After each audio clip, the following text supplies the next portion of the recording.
Hai, Aku Elvan dan bersamaku adalah Adio, dan kita kembali lagi di Historia.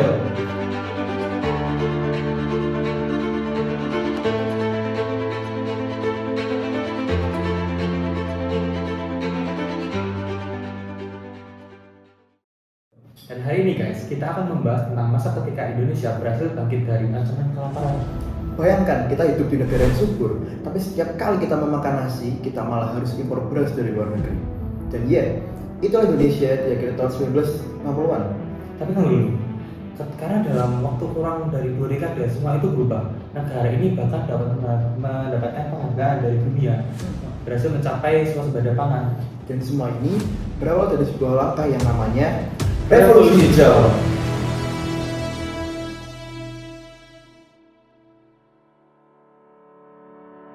Di awal Orde Baru, sekitar tahun 1966, Indonesia sedang menghadapi tantangan besar, yaitu krisis pangan. Produksi beras masih rendah, teknologi pangan masih tradisional, dan juga banyak lahan belum dimanfaatkan secara maksimal. Padahal beras adalah makanan pokok utama masyarakat Indonesia. Dan kebayang nggak sih setiap hari kita makan nasi? Cuma kita stok nasi nggak ada dan nggak cukup buat seluruh rakyat. Nah, situasi ini bikin pemerintah harus berpikir secara cepat untuk memberikan solusi yang tepat dengan keadaan yang terjadi. Bagaimana caranya Indonesia dapat menghasilkan beras sendiri tanpa tergantung dari beras impor? Menurut riset beras nasional pada tahun 1969, sekitar 12,2 juta ton beras, sementara jumlah penduduk terus bertambah dan kebutuhan beras pun juga ikut naik. Karena itu, pada era tersebut, konsep modernisasi mulai digagas sebagai solusi dalam problem ini. Nah, di sini kan muncul ide besar, yaitu revolusi hijau. Revolusi hijau adalah suatu langkah besar di bidang pertanian, yaitu mengandalkan teknologi, bibit unggul, pupuk, pestisida, dan juga mesin pertanian agar hasil panennya itu juga meningkat pesat.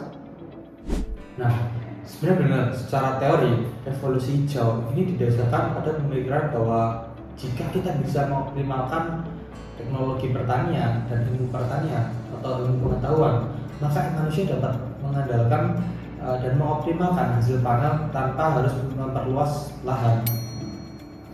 Jadi bukan hanya cuma kerja keras, tetapi juga kerja cerdas.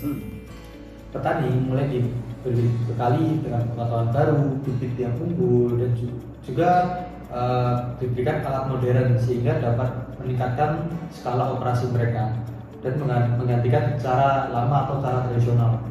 Di Indonesia, upaya revolusi ini tuh udah meliputi 4 hal penting, yaitu sistem irigasi, pupuk optimal, pestisida, dan juga penggunaan varietas unggul di sektor bahan tanam. Dan juga disebut bahwa inti dari revolusi ini adalah tentang persoalan teknologi, karena hampir semua cakupannya itu bersangkut dengan teknologi modern.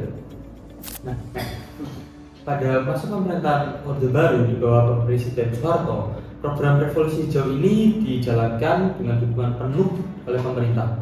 Beberapa langkah yang dilakukan diantaranya seperti penyediaan bibit unggul padi, seperti varietas yang bisa panen lebih cepat dan tahan lama dan tahan hama.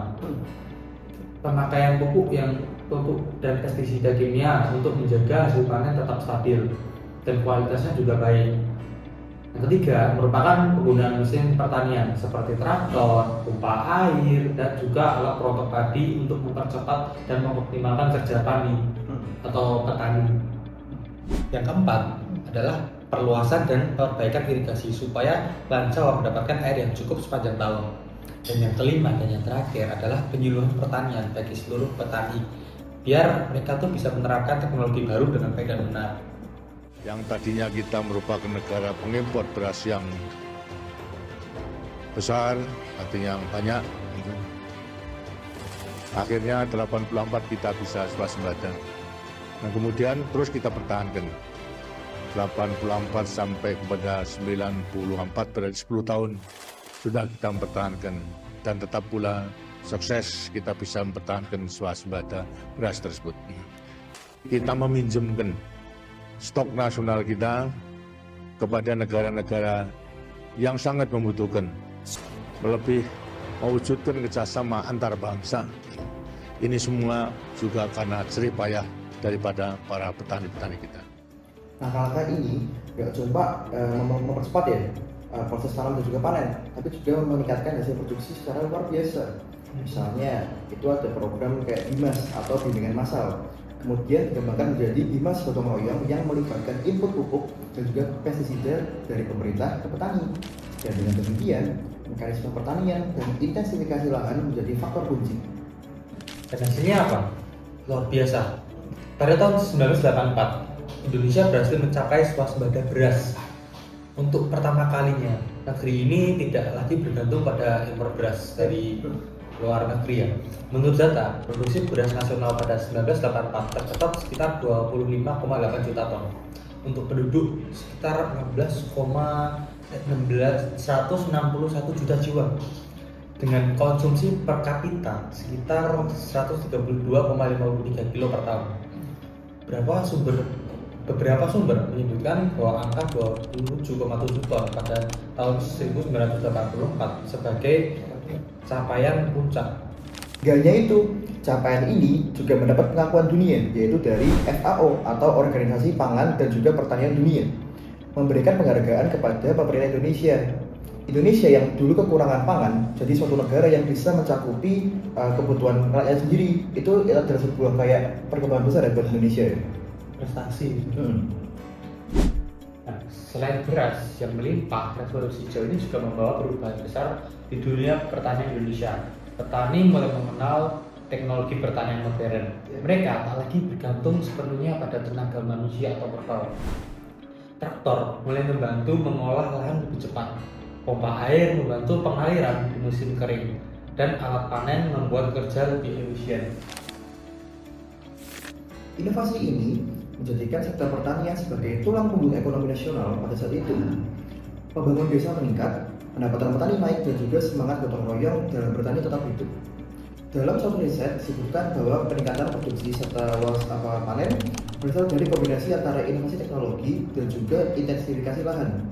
Misalnya, salah satu kajian menyebutkan bahwa produksi beras itu naik dari 7,8% antara tahun 1993 sampai 1984. Wah, jadi efisien ya. Nah, Mike, dari masa Orde Baru ini kita belajar satu hal penting loh. Apa itu? Bahwa ketahanan pangan merupakan kunci kemandirian suatu bangsa. Dengan perencanaan, teknologi, dan juga kerjasama yang kuat antara pemerintah dan rakyat Indonesia. Jadi rakyat Indonesia ini mampu membuktikan bahwa negeri agraris ini bisa berdiri di atas hasil panennya sendiri, bukan impor dari negara lain. Berarti itu tentang rakyat itu dari rakyat ke rakyat. Yes, benar sekali. Nah, program swasembada ini itu juga bukan tentang beras, tapi tentang harapan, tentang semangat untuk tidak menyerah pada kita punya limit ya, keterbatasan. Dan itulah keunggulan besar dari masa Orde Baru yang patut kita hargai. Sebuah bukti bahwa kerja keras, inovasi, dan juga visi yang besar itu bisa membawa bangsa ini menuju ke kemandirian. Nah, jadi guys, kapanpun kamu memakan nasi hari ini, ingatlah bahwa di setiap butirnya ada sejarah panjang perjuangan para petani dan sebuah revolusi yang mengubah wajah pertanian di Indonesia. Aku Alfon. Dan aku Adio, dan ini adalah kisah tentang revolusi hijau dan swasembada pangan di masa Orde Baru. Masa ketika Indonesia tidak lagi takut akan kelaparan. Thank you for watching History. Bye bye.